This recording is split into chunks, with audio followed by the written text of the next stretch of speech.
সুপ্রিয় শিক্ষার্থীবৃন্দ, তোমাদেরকে আমি অনেক অনেক শুভেচ্ছা জানিয়ে আমার অনলাইন ক্লাস শুরু করছি। আমি দুলাল চন্দ্র রায়, অর্থনীতি সহকারী অধ্যাপক, মোহাম্মদপুর আইডিয়াল কলেজ। আমি আজ যে বিষয়টি তোমাদের আলোচনা করব, অর্থনীতি প্রথম পত্রের তৃতীয় অধ্যায় উৎপাদনের ধারণা সম্পর্কে আলোচনা করব। Concept of production. শিক্ষার্থীবৃন্দ, আমরা উৎপাদন বলতে কি বুঝি সেই বিষয়টা আগে জানা দরকার। সাধারণ অর্থে কোনো কিছু সৃষ্টি করাকেই আমরা উৎপাদন বলে জানি, কিন্তু অর্থনীতি ভাষায় উৎপাদন করতে গেলে শুধু সৃষ্টি করলেই হবে না।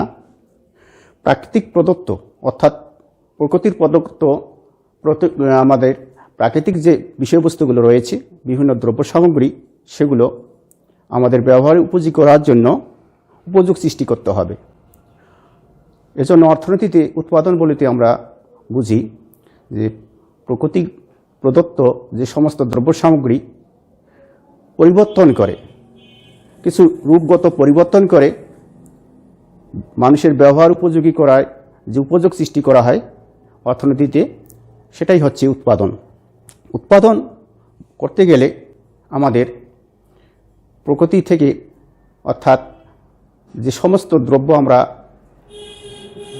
এই প্রাকৃতিক পরিবেশ থেকে পাই, সেগুলো থেকে কিছু পরিবর্তন করে আমাদের উপযোগ সৃষ্টি করতে হবে। আর এই উপযোগ সৃষ্টি হচ্ছে উৎপাদন। উৎপাদন করতে গেলে আমাদের শুধু এই সৃষ্টি করলেই হবে না, এই দ্রব্যটির কোনো দ্রব্য বা সেবার উপযোগ সৃষ্টি করতে হবে, তাহলেই অর্থনীতিতে উৎপাদন হিসাবে পরিগণিত হবে। অর্থনীতিতে উৎপাদন হিসেবে পরিগণিত হতে গেলে কোনো দ্রব্যের উপযোগ সৃষ্টি করাই হচ্ছে উৎপাদন। বিভিন্ন অর্থনীতিবিদ বিভিন্নভাবে উৎপাদনের সংজ্ঞা প্রদান করেছেন। অর্থনীতিবিদ উইলিয়াম ফ্রেশ তিনি বলেছেন, যদি ভোগ বলতে আমাদের উপযোগকে বোঝানো হয়ে থাকে, তাহলে উৎপাদন বলতে কোনো দ্রব্যের উপযোগ সৃষ্টিকেই আমরা উৎপাদন বলি। কাজেই উৎপাদন হচ্ছে কোনো নতুন দ্রব্যের মানুষের নতুনত্ব সৃষ্টির ফলে উপযোগ যে সৃষ্টি হয়ে থাকে, সেই উপযোগ সৃষ্টি হচ্ছে উৎপাদন। প্রিয় শিক্ষার্থীবৃন্দ, আমাদের এই উৎপাদন করতে গেলে যেহেতু উপযোগ সৃষ্টি করতে হয়, উপযোগ সৃষ্টি ছাড়া উৎপাদন হয় না। কাজেই এই উপযোগ যখন মানুষের অভাব পূরণ করতে পারে, তখনই সেটা উৎপাদন হিসেবে পরিগণিত হবে। এখন আমি আলোচনা করব, এই উপযোগ বিভিন্ন শ্রেণীর হতে পারে। অর্থাৎ যেমন নতুন উপযোগ সৃষ্টি করাই হচ্ছে উৎপাদন, তেমনি উপযোগের এই কয়েকটি শ্রেণী রয়েছে। এই শ্রেণী সম্পর্কে অর্থাৎ উপযোগের শ্রেণীভেদ সম্পর্কে আমাদের জানা দরকার। প্রথমত, উপযোগ আমাদের 5টি শ্রেণীতে বিভক্ত করা হতে পারে। 1 নম্বর হচ্ছে আকার উপযোগ সৃষ্টি। 1 নম্বর উপযোগ 5 প্রকার। উপযোগ 5 প্রকার। তাহলে প্রথমত হচ্ছে আকারগত উপযোগ।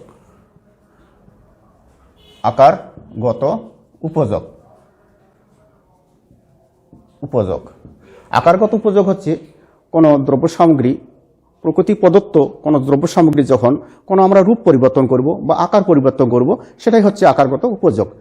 যেমন আমাদের প্রকৃতি প্রদত্ত যে সমস্ত গাছপালা রয়েছে, সেখান থেকে আমরা আসবাবপত্র বিভিন্ন ধরনের আমরা মানুষের ব্যবহার উপযোগী করার জন্য যে চেয়ার টেবিল তৈরি করা হয়, সেগুলি হচ্ছে আকারগত উপযোগ। 2 নম্বর হচ্ছে আমাদের স্থানগত উপযোগ।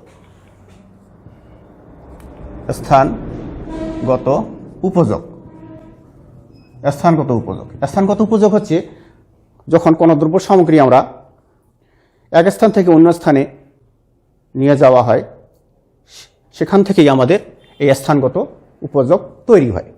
যেমন আমাদের দিনাজপুর থেকে চাল বা বিভিন্ন ধরনের সবজি যখন ঢাকায় নিয়ে যাওয়া হয়, সেখানে থেকে আমাদের স্থানগত উপযোগ তৈরি হয়। তৃতীয় হচ্ছে তৃতীয়ত আমাদের আসতেছে সময়গত উপযোগ। সময়গত উপযোগ সময়গত উপযোগ হচ্ছে যখন কোনো দ্রব্য সামগ্রী আমরা একটা নির্দিষ্ট সময় স্টক রেখে বা জমা রেখে বা 2 মাস 3 মাস অন্তর আমরা যদি সেটা ব্যবহার করি, তখনই একটা সময়গত উপযোগ সৃষ্টি হয়।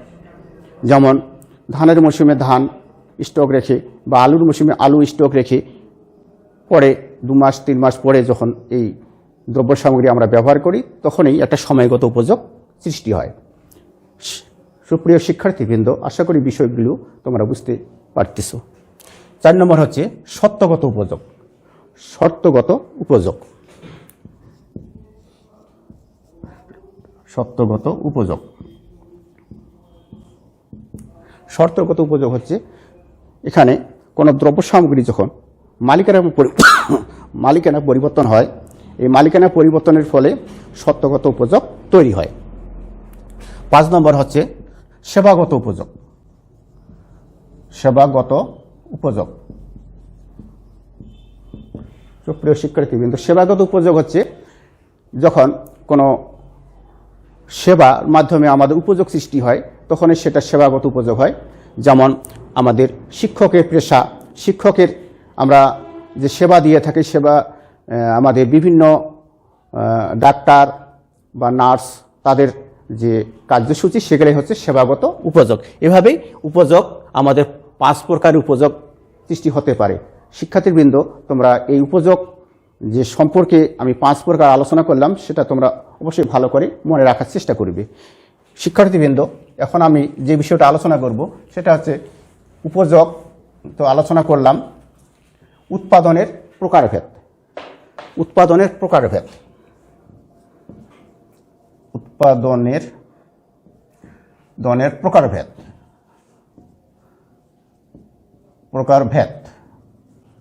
উৎপাদনের প্রকারভেদ। উৎপাদন কত প্রকার, অথবা আমি আলোচনা করব উৎপাদনের উপকরণ সমূহ।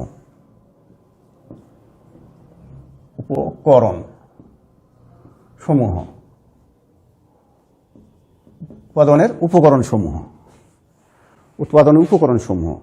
উৎপাদন কোনো কিছু আমাদের উৎপাদন করতে গেলে কয়েকটি উপাদানের প্রয়োজন হয়। মূলত উৎপাদনের উপকরণ 4 প্রকার। যে সমস্ত উপাদানের সমন্বয়ে কোনো একটি দ্রব্য সামগ্রী বা সেবা সামগ্রী উৎপাদন করা হয়ে থাকে, সেগুলোকেই আমাদের উৎপাদন উপকরণ বলা হয়ে থাকে। উৎপাদনের উপকরণ মূলত 4 প্রকার। উৎপাদন উপকরণ 4 প্রকার। প্রথমত হচ্ছে ভূমি। 2 নম্বর ভূমি শ্রম। 3 নম্বর হচ্ছে মূলধন। 4 নম্বর হচ্ছে সংগঠন। এই 4 প্রকার বা 4টি উপাদান আমাদের হলো উৎপাদনের উপাদান। উৎপাদন করতে গেলে এই 4টি উপাদানের দরকার হয়ে থাকে। এই 4টি উপাদান ছাড়া কোনো কিছু উৎপাদন করা সম্ভব হয় না। শিক্ষার্থীবৃন্দ, বর্তমানে আমাদের এই প্রযুক্তির যুগে অর্থনীতিবিদেরা আরেকটি উপকরণের কথা বলেছেন, যেটা হচ্ছে আমরা 5 নম্বর হিসাবে সেটা পরিগণিত করতে পারি। সেটা হচ্ছে প্রযুক্তি। বর্তমান আধুনিক সমাজে প্রযুক্তি একটি উৎপাদনের অন্যতম উপাদান হিসাবে অর্থনীতিবিদেরা মনে করতেছেন। তাহলে আমরা প্রযুক্তিকেও একটি উৎপাদনের উপাদান হিসাবে ধরতে পারি।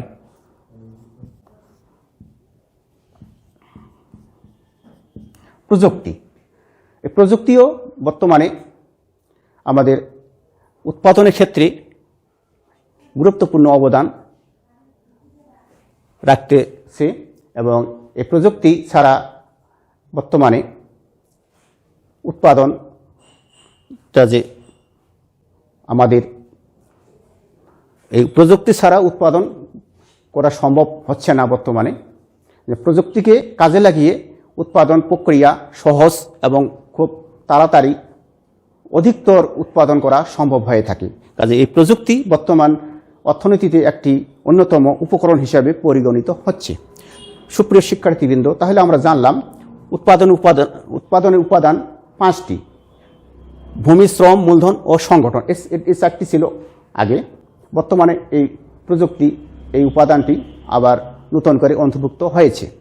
এখন আমরা জানব এই উৎপাদনের উপাদানগুলো কি, আমরা এর বৈশিষ্ট্যগুলো আমরা কিছু আলোচনা করব। প্রথমে হচ্ছে ভূমি। এই আমরা ভূমি বলতে কি বুঝি? শিক্ষার্থীবৃন্দ, ভূমি বলতে অনেকেই ভূপৃষ্ঠকেই ভূমি হিসাবে পরিগণিত করে থাকেন, কিন্তু আমাদের অর্থনীতিতে ভূমি বলতে শুধুমাত্র এই মাটি বা ভূপৃষ্ঠকেই ভূমি হিসাবে পরিগণিত করা হয় না। ভূমি বলতে প্রকৃতি প্রদত্ত